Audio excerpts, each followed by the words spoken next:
Faith Dingle's return in Emmerdale was, quite rightly, chaotic.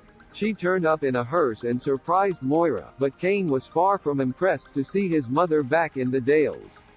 Faith also attempted a devious plan to try and get back into Kane's good books recently. She discovered Mac had lied about when his and Moira's mum died, but when the secret eventually came out, she realized she would have to do a whole lot more than try and get Mac on Kane's bad side if she were to win her son round, given the fact that Kane and Mac aren't exactly best friends anyway. Coming up, away from her family drama, Eric's previous interest in Faith is looked at again, but could Eric be about to cheat on Brenda? Brenda and Faith exchange verbals. Pollard is caught, and as he comforts Brenda, his mind starts to wander to Faith. Meanwhile, Faith starts to make the best of all her opportunities presented. Could she turn things around at last?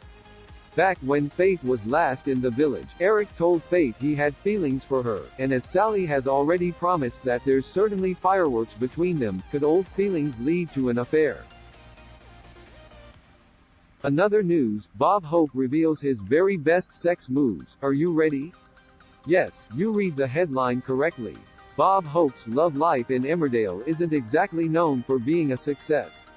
His affair with Laurel Thomas back in 2018 ended in disaster, and it appears there's more trouble on the way for Bob, as his relationship with Wendy Posner risks coming to an end. But in an attempt to impress Wendy, Bob reveals his very best sex moves. But are you ready to know what they are? Brace yourselves. Bob confides in Dan how he and Wendy have yet to consummate their relationship, and Dan encourages him to try and make a move. Later, and rather unsubtly, Bob plies Wendy with oysters, opera and dark chocolate by candlelight. However, things don't exactly go to plan, as Bob's attempts at wooing Wendy have the reverse reaction, and she makes her excuses and leaves, leaving Bob worried he's overstepped the mark.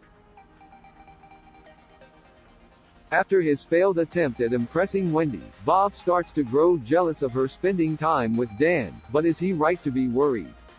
And can someone let Bob know oysters, operatic music and chocolate isn't always the way to a woman's heart?